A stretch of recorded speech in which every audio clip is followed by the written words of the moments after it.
ऋण है शहीदों का मगर कैसे चुकाएंगे।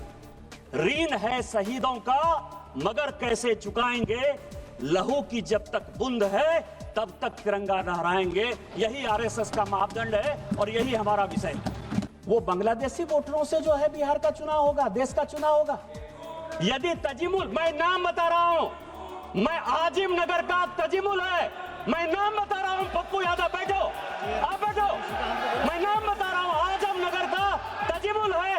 निशिकांत दुबे। धन्यवाद सभापति महोदय। क्या बोला भाई? आए थे हरिभजन को ओटन लगे कपास। पौधा पहाड़ निकली चुईया। शहीदों की चिताओं पर खड़ी कांग्रेस जिसने भारत को विभाजित किया, आज राहुल गांधी के बयान से मुझे लड़खड़ाती हुई नजर आई सभापति महोदय। ये संविधान की बात करती हुई नजर आई और मैं 1976 का ये पूरा डिबेट लेकर आया। ये संविधान कैसे कांग्रेस ने तार तार किया, इसका कोई जवाब नहीं। केवल संविधान की ऐसे किताब नहीं होता है कि शिकारी आएगा, जाल बिछाएगा, दाना डालेगा, उसमें कोई फंसना नहीं। उसी तरह से सभी जो है फंस गए चिड़िया। ये संविधान का किताब जो है राहुल गांधी और उनकी पार्टी के लिए केवल एक उसी प्रकार की कहावत है सभापति महोदय। आप ये समझें, ये 76 में स्वर्ण सिंह की कमेटी बनी 1975 में। उन्होंने सारे इंस्टीट्यूशन को खत्म कर दिया अध्यक्ष महोदय, जिसके लिए आज फिर से लगे हुए हैं। इस संविधान में 121 बार राष्ट्रपति का जिक्र है। इस संविधान में 121 बार राष्ट्रपति महोदय का जिक्र है। आपको आश्चर्य होगा कि एक संशोधन के माध्यम से राष्ट्रपति के सारे अधिकार को कांग्रेस ने खत्म कर दिया। राष्ट्रपति रबर स्टैंप हो गया। राष्ट्रपति जो कैबिनेट कह कर देगी उस पर मोहर मारना उसका अंतिम लक्ष्य हो गया। राष्ट्रपति का इंस्टीट्यूशन खत्म हो गया।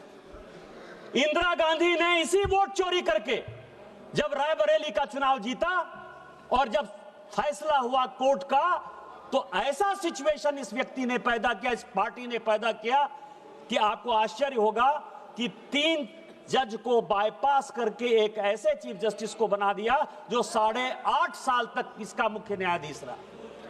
प्रेस की पूरी स्वतंत्रता खत्म हो गई।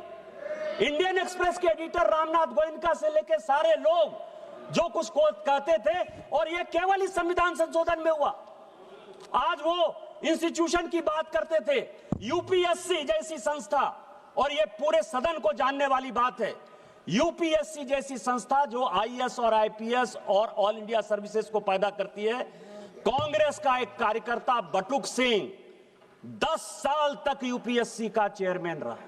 ये यूपीएससी की हालत कर दी इन्होंने। ये चुनाव आयोग की बात करते हैं। इस देश का पहला चुनाव कमिश्नर सुकुमार सेन, जब वो रिटायर होते हैं तो उसको सूडान का ये राज्यपाल बना देते हैं। वीएस रमा देवी जब रिटायर होती है उसको हिमाचल का गवर्नर बना देते हैं। टीएन शेषन जब रिटायर होते हैं तो उसको अहमदाबाद में भारतीय जनता पार्टी के खिलाफ कैंडिडेट बना देते हैं। और एमएस गिल जब रिटायर होते हैं तो वो इस केंद्र के मंत्री 10 साल तक इसी सदन में रहते हैं। किस चुनाव आयोग की बात करते हो? किस ईमानदारी की बात करते हो? किस पारदर्शिता की बात करते हो? कौन सी कांग्रेस की बात करते हो? सीबीआई की बात कर रहे थे। अश्वनी कुमार जो सोनिया गांधी जी और राहुल गांधी का सिक्योरिटी अफसर था, वो सीबीआई का डायरेक्टर बनाया जाता है। रंजीत सिन्हा जो कांग्रेस के अहमद पटेल के यहां रोज बैठता था और जिसकी डायरी पकड़ाई कि उसने कांग्रेस के कितने नेता कब कहां गए, उसको सीबीआई का डायरेक्टर बना देता। कौन सी बात कर रहे हो यार? सीबीआई का यही हाल, आईबी का यही हाल। एमके नारायण को जो है ढोते रहे, कभी गवर्नर बना दिए, केवल कभी नेशनल सिक्योरिटी एडवाइजर बना दिए। किस तरह की बात करते हो? हाँ, हम आरएसएस के हैं, हम आरएसएस के हैं। मुझे गर्व है कि हम आरएसएस के हैं। और आरएसएस के इसीलिए हैं कि ऋण है शरीरों में, ऋण है शहीदों का मगर कैसे चुकाएंगे। ऋण है शहीदों का मगर कैसे चुकाएंगे। लहू की जब तक बूंद है तब तक तिरंगा लहराएंगे। यही आरएसएस का मापदंड है और यही हमारा विषय है। अध्यक्ष महोदय, वोट चोरी और एसआईआर, ये पूरा डॉक्यूमेंट जो है राहुल गांधी के लिए ही लेके आया। ये 1980 का, अध्यक्ष महोदय, ये 1980 का कांग्रेस का, ये क्या करना चाहते हैं ये देश को जानने वाला विषय है सर। और मैं सबसे पहले ये बताऊंगा, ये 1980 का जवाब है पी शिवशंकर का, कांग्रेस के मंत्री थे। इंद्रजीत गुप्ता जो है उन्होंने प्रश्न पूछा और ये कॉन्स्टिट्यूएंसी वाइज बिहार का ही चुनाव, चूंकि अभी डॉक्टर संजय जायसवाल बोल रहे थे, बिहार के काफी लोग बोले कि एसआईआर के बाद हम बड़े बहुमत से जीत कर आए हैं। आपको आश्चर्य होगा सर कि 324 की विधानसभा थी, 324 की, पूरे लिस्ट के साथ है, मैंने नहीं दिया, वो पी शिवशंकर ने इस फ्लोर पर दिया है। 81 विधानसभा में दोबारा पोल करना पड़ा, काउंटर मांड हुआ था। और इस 81 विधानसभा में यदि आप कहेंगे तो उसका नाम पढ़ दूंगा सर। विश्रामपुर में 50 जगह जो है बैलेट बॉक्स छीन लिए गए रास्ते में आते हुए। पांकी में बूथ नंबर 28 पर जो है सारे छीन लिए गए। रफीगंज में, नोखा में, भभुआ में, दिनारा में, काराकरी में, मसरख में, बख्तियारपुर में, बाढ़ में 81 जगह पर चुनाव काउंटर मांड हुआ था सर। इसी बैलेट पेपर के कारण schedule caste, schedule tribe, OBC को वोट नहीं देने दिया जा रहा था सर। आज क्या फिर से वही वापस आना चाहते हैं?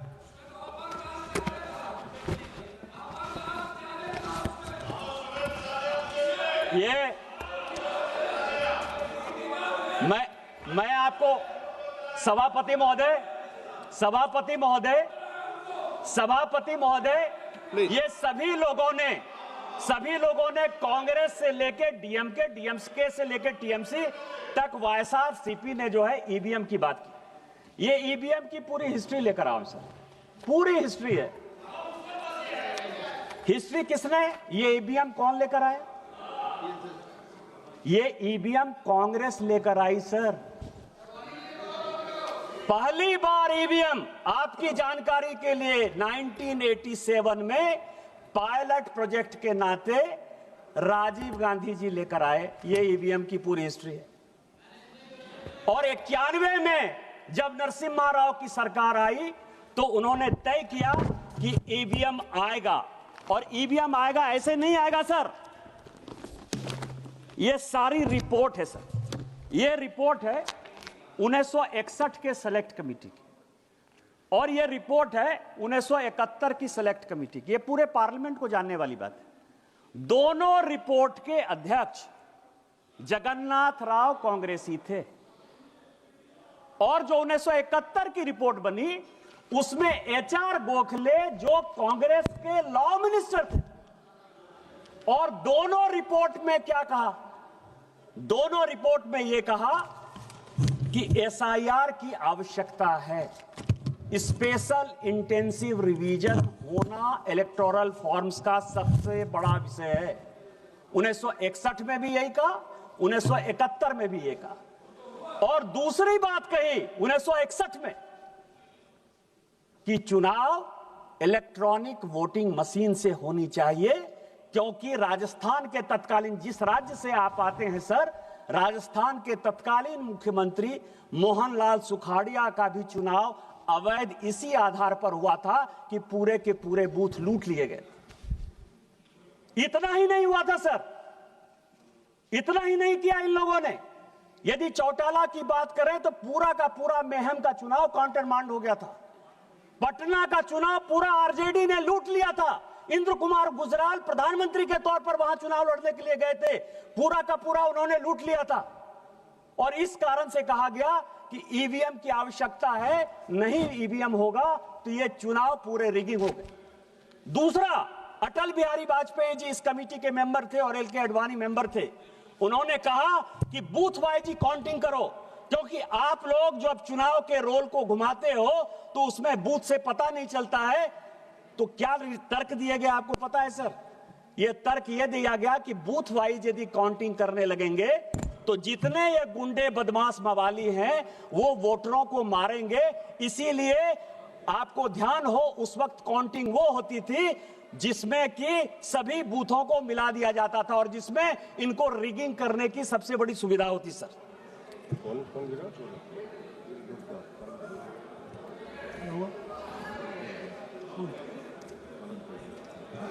गिरे हैं, ठीक है ना, पेट बुढ़िया। चलो बोलिए बोलिए। अध्यक्ष महोदय, बड़ा ये लोग, मैं आपको बताऊं कि इतिहास के पन्नों को तोड़ना मरोड़ना यदि कोई सीखे तो उसको कांग्रेस से सीख जरूर लेनी चाहिए सर। चलो बाहर ले लेना, बाहर पैर मुड़ा, कोई दिक्कत। यदि किसी को इतिहास के पन्नों को तोड़ना और मरोड़ना है तो उसको कांग्रेस से सीख लेनी चाहिए। आज कांग्रेस के वक्ता ने बड़ा भाषण देते हुए कहा कि राजीव गांधी जी ने 1988 में इस देश का इलेक्टोरल रिफॉर्म्स का सबसे बड़ा संशोधन किया। और क्या संशोधन किया? 21 साल जो उम्र थी उस उम्र को 18 साल कर दिया।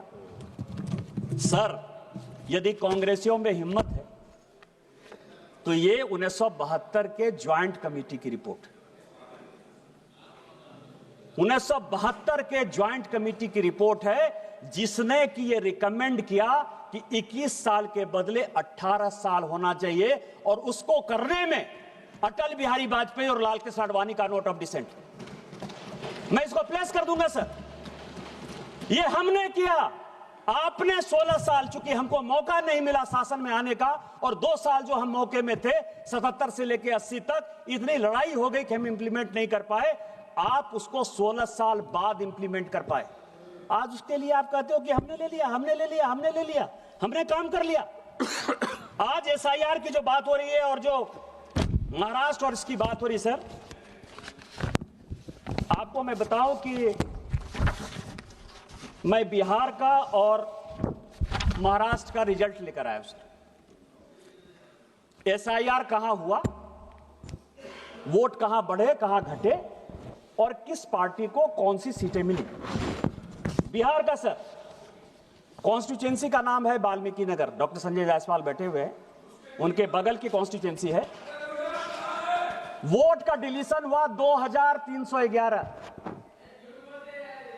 वहां से 1675 वोट से जो बलेरो में बैठने लायक जितनी सीटें मिली, 6 सीट जो कांग्रेस को मिली, उसमें से 1675 वोट से कांग्रेस जीती। दूसरा सीट है चनपटिया, एसआईआर से डिलीशन हुआ 1033, इंडियन नेशनल कांग्रेस 602 वोट से जीती। तीसरा सीट है ढाका, एसआईआर का डिलीशन हुआ 457, 178 सीट से वोट से आरजेडी जीती। और उसमें 298 लोग ऐसे हैं सभापति महोदय, आपकी अध्यक्ष महोदय, आपकी जानकारी के लिए, जो विदेश में बैठे हुए हैं, दुबई में और कुवैत में, और उन्होंने यहां वोट डाल दिया। चौथी सीट है फारबिसगंज, एसआईआर का डिलीशन हुआ 1400, 221 वोट से कांग्रेस जीती। पांचवी सीट है बलरामपुर, जिसमें 1468 डिलीशन हुआ और हम जीते, एलजेपी रामविलास 389 वोट से। इसके बाद सीट है रामगढ़, 1197 वोट से डिलीशन हुआ, 30 वोट से बहुजन समाज पार्टी जीती। और इसके बाद सीट है जहानाबाद, जहां 1832 वोट एसआईआर से डिलीशन हुआ, 793 वोट से आरजेडी जीती। हम हारने वाले हैं सर, लेकिन हम इस देश के लिए, दलितों के लिए, पिछड़ों के लिए, शेड्यूल कास्ट के लिए, शेड्यूल ट्राइब के लिए हम वोट की राजनीति नहीं करते। हम राजनीति देश की करते हैं कि जो लोग एसआईआर में, मेरे माँ पिताजी का नाम कटा, मेरे माँ पिताजी गांव में नहीं थे, मेरे माँ पिताजी शहर में रहते हैं, मेरे साथ दिल्ली में रहते हैं, उनका नाम कटा। और मुझे खुशी है कि उनका नाम कटा, क्योंकि वो दिल्ली में रहते हैं तो किसी कीमत पर बिहार में वोट देने के अधिकारी नहीं थे। 70 साल का एसआईआर है क्या सर? 70 साल का एक आदमी तजीमुल, मैं आपको नाम कहता हूं क्योंकि मुझे पार्टी ने प्राणपुर का इंचार्ज बनाया था सर। एक मुझे खबर मिली, मैं उसके घर पर गया, तजीमुल नाम था। 70 साल में वो आदमी आकर कहता है कि मैं वोटर लिस्ट में अपना नाम डालना चाहता हूं। इलेक्शन कमीशन ने पूछा कि 18 साल जब वोटिंग का राइट हो गया तो आप 70 साल तक क्या कर रहे थे? 2020 के वोटर नहीं, 2015 के वोटर नहीं, 2010 के वोटर नहीं, 2005 के वोटर नहीं। तो क्या आपको लगता है कि यह देश जो है वो बांग्लादेशी वोटरों से जो है बिहार का चुनाव होगा, देश का चुनाव होगा? यदि तजीमुल, मैं नाम बता रहा हूं, मैं आजिम नगर का तजीमुल है, मैं नाम बता रहा हूं, पप्पू यादव बैठो, आप बैठो, मैं नाम बता रहा हूं, आजम नगर का तजीमुल है जो 70 साल में जो है बनना चाहता था। बैठो जनाब। तीसरा सर, महाराष्ट्र की बात है सर। महाराष्ट्र में कलवा एक सीट है सर, वोटर बढ़े 41,000। सुप्रिया सुले जी के पार्टी के जितेंद्र आहवाट जीते 96,000 वोट।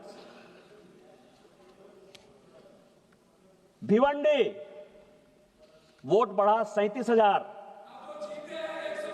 52,000 वोट से रईस कसाम शेख चुनाव जीते सर। खेड अलांदी 23,000 वोट बढ़ा, 51,000 वोट से बाबाजी रामचंद्र काले जीते। मेरे पास पूरी लिस्ट है, मेरे पास 100 जगह की लिस्ट है। यदि कहेंगे तो मैं प्लेस कर दूंगा, इतना समय में लेना नहीं चाहता, लेकिन मैं ये कह रहा हूं यदि वोट इंक्रीज हुआ तो फायदा महायुति को हुआ। एसआईआर में वोट यदि डिलीट हुआ तो फायदा आरजेडी कांग्रेस को हुआ। इसके बाद भी आपको जो है एसआईआर खराब लग रहा है। एसआईआर क्यों ये विरोध कर रहे हैं सर, उसके पीछे का रीजन मैं आपको बता दूंगा। जो कल माननीय प्रधानमंत्री जी ने कहा, ये किताब लेकर आया हूं sir, Indian national Congress and the Muslims.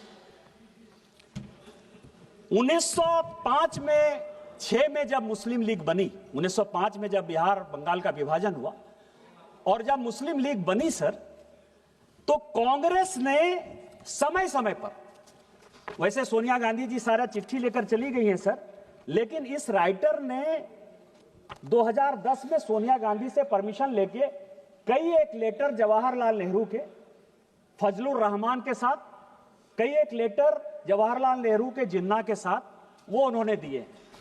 क्या क्या कारण था सर? भारत के विभाजन का कारण 1930 में जब स्टार्ट हुआ, 1928 में जब स्टार्ट हुआ, तो कांग्रेस ने किस तरह से मुस्लिम परस्त वोट की राजनीति के लिए कॉम्प्रोमाइज किया, इसका यह पूरा हिसाब किताब इसमें है सर। और इसी में इलेक्टोरल रिफॉर्म्स और एसआईआर है सर। मुस्लिम लीग कह रही है कि लोकसभा और विधानसभा में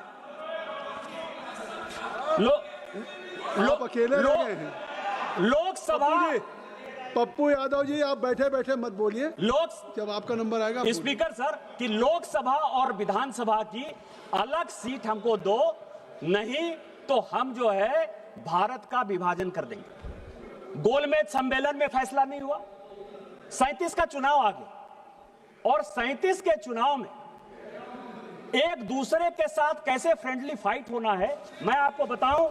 मैं किताब रख दूंगा सर कि जिन्ना ने यदि कांग्रेस के खिलाफ बयान दिया तो नेहरू जी उसको चिट्ठी लिखते हैं कि तुम जो है मेरे खिलाफ क्यों बयान दे रहे हो, और यदि नेहरू जी ने जिन्ना के खिलाफ बयान दे दिया तो नेहरू जी तो Jinnah nothing will go on record except Nishikant Dubey ji what he is saying, nothing will go on record. आप ये समझे सर कि इसी तरह का सिचुएशन जो 1906 से लेकर 1947 तक भारत के विभाजन की रूपरेखा जिस तरह से रखी गई, उसी तरह इलेक्शन कमीशन के खिलाफ जाकर, एसआईआर के खिलाफ जाकर पूरी की पूरी कांग्रेस पार्टी उसी तह पर जाना चाहती है।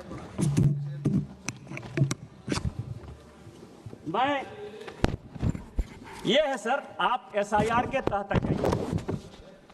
अभी बंगाल का चुनाव हो रहा है सर, और बंगाल के चुनाव में मैं कुछ चीजें जनता के जानकारी के लिए आपके माध्यम से, सदन के माध्यम से डालना चाहता हूं सर, कि 2011 में टोटल पॉपुलेशन बंगाल का 9 करोड़ 13 लाख है पॉपुलेशन की वोटर, टोटल पॉपुलेशन, और उसमें 6 करोड़ 44 लाख हिंदू हैं और लगभग 3 करोड़ मुस्लिम हैं और लगभग 6.5 लाख क्रिश्चियन।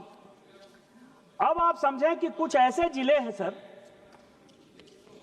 वो जिले हैं दार्जिलिंग, बांकुड़ा, पुरुलिया, दिनाजपुर, मालदा, मुर्शिदाबाद, बीरभूम, जिन लोगों ने 24 परगना, जिनकी आबादी 1951 से मैं तुलना करना चाहता हूं सर, और आज जो है 2011, क्योंकि अभी अंतिम जनगणना यही हुई है, और यह सबको जानने की आवश्यकता है। इसीलिए जानने की आवश्यकता है एसआईआर की क्यों आवश्यकता है कि मैं जिस संथाल परगना से हूं सर, मैं जिस संथाल परगना से एमपी हूं, 1951 में हम सभी schedule caste, schedule tribe, OBC सब की बात करते हैं। हम ऐसे दुर्भाग्यपूर्ण राज्य से आते हैं, झारखंड से, जहां की पूरे देश भर में डिलिमिटेशन हो गया, हमारे यहां झारखंड में आज भी डिलिमिटेशन नहीं हुआ। और अभी जो 2026-27 में डिलिमिटेशन होगा, मैं सोचता हूं कि शायद वहां भी डिलिमिटेशन नहीं होगा। उसका कारण यह है सर कि 1951 में हमारे यहां आदिवासियों का पॉपुलेशन 45% था। आज जब 2011 की जनगणना हुई तो आदिवासियों का पॉपुलेशन केवल और केवल 27-28% है, केवल 27-28%। और इसीलिए जब 2008 में डिलिमिटेशन होने लगा तो लोकसभा की 1 सीट और विधानसभा की 3 आदिवासी की सीट खत्म होने लगी। सभी पॉलिटिकल पार्टी ने यह फैसला किया कि आदिवासियों का सीट कम नहीं होना चाहिए, और इस कारण से हमारे यहां डिलिमिटेशन नहीं हुआ। आज जब जनगणना होगी सर, तो हमारे यहां मुश्किल से 20 से 22% आदिवासी होंगे। जिस मुसलमान की आबादी 9% थी, आज उस मुसलमान की आबादी 2011 में 24% है। पूरे देश भर में मुसलमान 4% बढ़े हैं, पूरे देश भर में मुसलमान 4% बढ़े हैं। हमारे यहां रोजगार का एक साधन नहीं है, लोग विस्थापन और पलायन के शिकार हैं। इसके बावजूद भी 15% मुसलमान कौन हैं? वो सभी बांग्लादेशी घुसपैठिए हैं, जिसके आधार पर कांग्रेस, जेएमएम, टीएमसी चुनाव जीतती है, और इसी कारण से वो एसआईआर का विरोध करती है। आप इसको देखिए सर, चुनाव का मैं आपको बताऊं, 24 परगना में 1941 में मुस्लिम वोट जो है वो 32% था। जब भारत स्वतंत्र हुआ और जब बांग्लादेश बन गया तो 24 परगना में मुस्लिम का आबादी 1951 में केवल 23% था, और आज 2011 की जनगणना के हिसाब से ये फिर से 33% है, फिर से 33% है। पूरे देश भर में मुसलमान इन दिनों में 4% बढ़े हैं, 24 परगना में 13%, 14% कैसे बढ़े? इसका जवाब कौन देगा? कोलकाता सर, कोलकाता में ये 2011 की बात कर रहे हैं हम, I am not talking about 2025। उस वक्त हमारा होम मिनिस्टर नहीं था, कांग्रेस का था, आपने उसको बचाया है, आपने, सीपीएम ने और कांग्रेस ने मिलकर मुसलमान को लाया है, इसीलिए एसआईआर का विरोध कर रहे हैं, इसीलिए ईवीएम का विरोध कर रहे हैं आप। कोलकाता 1941 में 24% था, जब भारत स्वतंत्र हुआ तो 12% रह गए सर, केवल 12%। यह आपको भी देखने की बात है काकोली जी, 5 साल के बाद आपका बच्चा नहीं जीत कर आएगा, मुसलमान जीत कर आएगा जो बांग्लादेशी होगा। एक मिनट निशिकांत जी, ये जो अपनी फिगर, हर मेंबर को अपनी फिगर देंगे, अगर कोई चुनौती देता है तो उसके लिए मैं कहूंगा ये अपना कॉन्फिगरेट कर देंगे, तो ऐसा नहीं है। आप बैठिए, आपको आर्टिकुलेट कर देंगे, आर्टिकुलेट कर देंगे। 12% था सर, आज 2011 की जनगणना के हिसाब से, 2011 की जनगणना के हिसाब से स्पीकर सर वो 22% है, 10% मुसलमान कोलकाता में बढ़े हैं सर। मालदा और मुर्शिदाबाद, मालदा में मुस्लिम 28% था, जब भारत स्वतंत्र हुआ तो 22% पर आ गया। आज मालदा में 46% है, मुर्शिदाबाद में 46% है। आप और इसीलिए लालजी जी आप बैठ जाएं, लालजी बैठ जाएं, माननीय सदस्य बैठ जाएं। ये निशिकांत दुबे जी, माननीय निशिकांत दुबे जी आप सुन लें। निशिकांत दुबे जी ने ये आज चुनाव सुधार पे बात नहीं कह रहे हैं, इसके पहले भी डेमोग्राफी के बारे में ये कई बार सवाल उठा चुके हैं इस सदन में, तो ये इनको मैंने अलाउ किया, इनको करने दिए। आप बैठिए। सर आप नहीं डिक्टेट करेंगे, नहीं सर आप जाति जनगणना की मांग करते हैं, आप जाति जनगणना की मांग करते हैं, और अगर वो जातियों की जनसंख्या, गौरव गोगोई जी, अगर आप एक तरफ जाति जनगणना की मांग करते हैं और वो जाति की जनसंख्या दे रहे हैं, तो ये जनसंख्या वो दे सकते हैं, जाति की जनसंख्या दे सकते हैं। सर 24 नवंबर 1980 लाल कृष्ण आडवाणी जी का प्रश्न है इलेक्टोरल रिफॉर्म्स,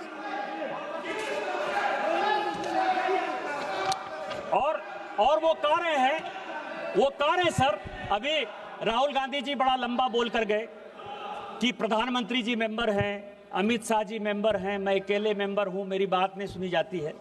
ये 24 नवंबर 1980 का लाल कृष्ण आडवाणी का पार्लियामेंट में इलेक्टोरल रिफॉर्म्स पर क्वेश्चन है सर, और उसका जवाब शिवशंकर जी देते हैं। शिवशंकर जी ये देते हैं, रिकॉर्ड का चीज है सर, कि चुनाव आयोग बहुत ही ईमानदारी से काम कर रहा है, इसीलिए अपोजिशन के किसी नेता को उसके सिलेक्शन प्रोसेस में इन्वॉल्व करने की आवश्यकता नहीं। 1950 से लेकर 2014 तक आप जो है लगभग 64 साल तक आपने जिसको चाहा चुनाव आयोग का अधिकारी बैठा दिया। मदर टेरेसा पर जिस आदमी ने किताब लिखा, जो ज्वाइंट सेक्रेटरी के लिए एम्पैनल नहीं हुआ, एडिशनल सेक्रेटरी के लिए एम्पैनल नहीं हुआ, सेक्रेटरी के लिए एम्पैनल नहीं हुआ, वो नवीन चावला चीफ इलेक्शन कमिश्नर हो गया। केवल मदर टेरेसा का जो है, केवल क्रिश्चियनिटी को जब बढ़ा रहा था, केवल उसके आधार पर आपने चुनाव आयोग बना दिया। एमएस गिल, जिसने की राहुल, जब Sonia Gandhi ji office of profit के चक्कर में फंस गई और लगा कि ये दीवार हो जाएंगी, 6 साल के लिए चुनाव लड़ने के लिए काबिल नहीं रहेंगी, उस एमएस गिल को आपने जब बचाया, उसने उसके रिटायर होते ही 10 साल तक उसको ढोते रहे, आप केंद्र में मंत्री बनाए रखे। आज आप जो है 100 चूहे खा के बिल्ली चले हज को। हमने तो कम से कम एक कमेटी बना दी कि कम से कम आपको चुनाव आयोग के घोषणा के पहले, यदि आपको लगता है कि बात नहीं सुनी जाती है, तो चुनाव आयोग के घोषणा के पहले आपको लिस्ट भेज देते हैं, आप उस कमेटी के सदस्य होते हो, कम से कम नोट ऑफ डिसेंट आप लिख देते हो। हम लोगों के नेता को सर, चाहे वो अटल जी हो, चाहे आडवाणी जी हो, चाहे मोदी जी हो, चाहे अमित शाह जी हो, चाहे सुषमा जी हो, जब वो लीडर ऑफ द पार्टी थी, मुख्यमंत्री थी, तो उसको तो अखबार से ही पता चलता था ना सर। 1980 में आपने कहा कि introduction of electronic gadget for the purpose of exercise of votes हम इंप्लीमेंट करने वाले हैं। 1980 से आप जिन चीजों को पूरे देश को घुट्टी पिलाते रहे, हमारे जैसे लोगों को मूर्ख बनाते रहे, बैलेट से जो है आप लूट कर जो है हमारे वोटर को तंग करके यहां आते रहे और कहते रहे बार बार कि हम इलेक्ट्रॉनिक गैजेट से चुनाव लड़ेंगे, आज उसी ईवीएम के खिलाफ आप मुझे बताने की कोशिश कर रहे हो। इसके अलावा जो स्थिति है सर, ये तारकुंडे कमेटी आपने बनाई, आपने कहा कि इलेक्टोरल बॉन्ड, ये तारकुंडे कमेटी और ये गोस्वामी कमेटी की 2 रिपोर्ट लेकर आया, कहा कि स्टेट की फंडिंग यदि नहीं हो पा रही है तो एक ऐसा कॉर्पस बनाना चाहिए लाइक इलेक्टोरल बॉन्ड, जिसके आधार पर चुनाव की ट्रांसपेरेंसी हो। ये रिपोर्ट है सर। और दिनेश गोस्वामी साहब, आपको पता है कि केंद्र में मंत्री थे। जिस रिपोर्ट का जिक्र किया मैंने सर, पहली बार ऐसा हुआ ज्वाइंट पार्लियामेंट्री कमेटी में कि एक मेंबर ऑफ पार्लियामेंट के अंडर में कानून मंत्री HR गोखले उस ज्वाइंट कमेटी का मेंबर था। सर, आपने उन सभी जगह जो है कमिट किया कि हम इलेक्टोरल बॉन्ड्स बनाएंगे। आज इलेक्टोरल बॉन्ड्स यदि आया, बीजेपी के पास आया तो कांग्रेस के पास भी आया, डीएमके के पास भी आया। डीएमके के तो पूरे जो किंग है सर, किंग मार्टिन, जो एकदम पूरा प्ले के गेम के किंग है, उन्होंने ही पूरा का पूरा पैसा दिया, टीएमसी को पैसा दिया। आप जो है इन सारे चीजों के बाद आप मुझे जो है उंगली दिखाने की कोशिश कर रहे हो। इस चुनावी प्रक्रिया में यदि किसी एक पॉलिटिकल पार्टी ने कंसिस्टेंट होकर अपने विचारों को स्पष्टता के साथ रखा तो केवल भारतीय जनता पार्टी। इस देश में, और मैं ऑन रिकॉर्ड ये बात कर रहा हूं, इस देश में 3 ही प्राइवेट मेंबर रिजोल्यूशन आज तक पास हुए। सभी सरकारी रिजोल्यूशन, सभी सरकारी बिल पास होते हैं। 3 रिजोल्यूशन पास हुआ है। एक रिजोल्यूशन पास हुआ है लाल कृष्ण आडवाणी का, जिन्होंने कि इलेक्टोरल रिफॉर्म्स पे रिजोल्यूशन पास किया। और आज जो कुछ भी आपको दिखाई दे रहा है, वीवीपैट दिखाई दे रहा है, ट्रांसपेरेंसी दिखाई दे रहा है, सीसीटीवी की बात कर रहे हो, चाहे वो चुनाव में कोई आदमी यदि गड़बड़ी करेगा तो जेल जाने की बात करते हो, 171 को मजबूत करने की बात करते हो, वो सारे के सारे लाल कृष्ण आडवाणी के पास किए हुए कानून हैं इस पार्लियामेंट से। और मैं इसलिए ये बातें कहता हूं कि दूसरा खुशनसीब सांसद मैं हूं जिसने 370 और 35A के खिलाफ जो है इसी पार्लियामेंट में आप ही लोगों से रिजोल्यूशन पास किया, क्योंकि मैं बहुत पुराना आडवाणी जी की तरह पुराना सांसद नहीं हूं। मोदी जी की कृपा के कारण वो पास हो पाया और आज माननीय अमित शाह जी ने 370-35A खत्म करके कम से कम वहां भारत का कानून लागू कर दिया। नहीं तो इलेक्टोरल रिफॉर्म्स में हमारा चुनाव, आपको पता है कि आपने जब संविधान संशोधन की आश्वासन कमेटी में, तो राज्यसभा की तरह लोकसभा को 6 साल कर दिया। जम्मू कश्मीर में प्रत्येक विधानसभा जो है 5 साल में खत्म हो जाती थी। जम्मू कश्मीर एकमात्र ऐसा राज्य था जिसमें 6 साल की विधानसभा होती थी। 370 और 35A खत्म करके हमने शेड्यूल कास्ट को भी सीट आरक्षित किया, शेड्यूल ट्राइब को सीट आरक्षित किया और 5 साल की विधानसभा की हमने इंटीग्रेट किया। हमने इलेक्टोरल रिफॉर्म्स किया, आपने नहीं किया। उसी तरह से आज सुप्रीम कोर्ट का जो भी जजमेंट आ रहा हो, लेकिन क्या आपको लगता है कि चुनाव में जिस तरह से पैसे की बाढ़ आ रही, क्या आज सारे पॉलिटिकल पार्टी को सोचने की आवश्यकता नहीं थी? खोदा पहाड़ निकली चूहिया वाली हालत हो गई। मैं तो राहुल गांधी जी से बहुत कुछ सुनना चाहता था, समझना चाहता था, जानना चाहता था। आज मैं कसम खा के आया था कि आज मैं केवल नेहरू जी की बड़ाई करूंगा, राजीव गांधी जी की बड़ाई करूंगा, इंदिरा जी की बड़ाई करूंगा, क्योंकि ये सारे कमेटी नेहरू जी ने बनाए थे, इंदिरा जी ने बनाई थी या राजीव गांधी जी ने बनाया था। लेकिन मुझे लगा आप परिवारवाद के बहुत खिलाफ। इलेक्टोरल रिफॉर्म्स में आप ही ने पास किया 1972 का। आपको पता है क्या पास किया? कि राष्ट्रीय अध्यक्ष का चुनाव, प्रदेश अध्यक्ष का चुनाव पूरे ट्रांसपेरेंट तरीके से होगा। आप ही ने, आपने कहा है, हमारे यहां 6 साल का, आप तो उस पार्टी में 20 साल रहे हो कीर्ति आजाद साहब, हमारे यहां अध्यक्ष को 2 टर्म मिलता है और 1 टर्म अध्यक्ष का 3 साल के लिए होता है। इसीलिए नड्डा जी 2020 में बने हैं, उनका टर्म 2026 तक है। आप अपने यहां देखिए कि ममता बनर्जी जी जब से अध्यक्ष बनी है, कोई दूसरा अध्यक्ष नहीं बना है। आप डीएमके में देखिए कि करुणानिधि जी के परिवार के बाद कोई अध्यक्ष नहीं बना है। उसके लिए शरद पवार एक्सेप्शन हो सकते हैं कि उनके पार्टी में अध्यक्ष जो है उनके परिवार के लोग नहीं है, मैं उनको मान सकता हूं। लेकिन आप ये देख लीजिए, आप कांग्रेस का देख लीजिए, गांधी परिवार को छोड़कर कोई दूसरा बनता नहीं, और जो बनता है उसकी स्थिति सीताराम केसरी टाइप हो जाती है, उसके धोती खोल लिए जाते हैं। किस ओबीसी की बात करते हो? किस रिफॉर्म्स की बात करते हो? किस कमेटी की बात करते हो? आपकी जो कमेटी है उसी कमेटी के ये हालात हैं, उसी कमेटी के। मैंने क्या कर दिया? ममता बनर्जी जी यदि अध्यक्ष से नहीं हट रही हैं तो आप लोगों का कीर्ति आजाद को अध्यक्ष बन जाना चाहिए। आप पे कोई आरोप नहीं लगाया है, एक मिनट, आप पे कोई आरोप नहीं लगाया, केवल रेफरेंस दिया है। आपको अवसर तब मैं देता जब आप पे कोई आरोप लगता है तो आपको अवसर लेने का अधिकार है। निशिकांत सभापति महोदय, केवल रेफरेंस दिया। सभापति महोदय, ये जो कांग्रेस है, ये कांग्रेस जिन्ना से लेकर सलमान रश्दी तक, जिन्ना से लेकर सलमान रश्दी तक वोट बैंक के अपीजमेंट में फंसी हुई है।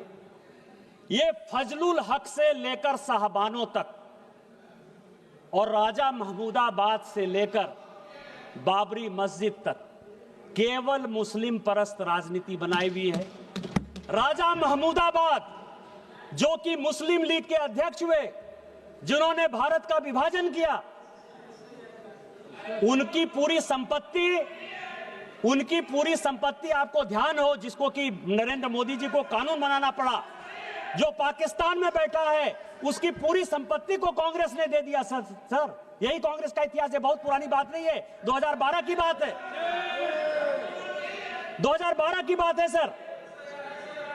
जिस कांग्रेस ने सोमनाथ का विरोध किया, उसी कांग्रेस ने अयोध्या का विरोध किया। आज तक सोनिया गांधी, राहुल गांधी, प्रियंका गांधी कोई अयोध्या का मंदिर दर्शन करने तक नहीं गए सर। सोमनाथ भी कभी नेहरू जी नहीं गए थे, आज नहीं गए। मैं केवल इतना ही अंत में कहूंगा सर कि हम भारतवर्ष का हृदय से अमिट सम्मान करते हैं, यहां के चांदनी मिट्टी का गुणगान करते हैं। मुझे चिंता नहीं है स्वर्ग जाने की, मुझे चिंता नहीं है स्वर्ग जाने की या मोक्ष पाने की, तिरंगा के कफन में मेरा बस चले, यही आह्वान करते हैं। हमारा शरीर तिरंगा के कफन में जाए और इस देश को आगे बढ़े, विकसित भारत 2047 बनाए और सोरोस फाउंडेशन के आदमी जो देश को टुकड़ा करना चाहते हैं, जो इंस्टीट्यूशन को खत्म करना चाहते हैं, राहुल गांधी की राजनीति को परास्त करें। इन्हीं शब्दों के साथ वंदे मातरम। जय हिंद, जय भारत।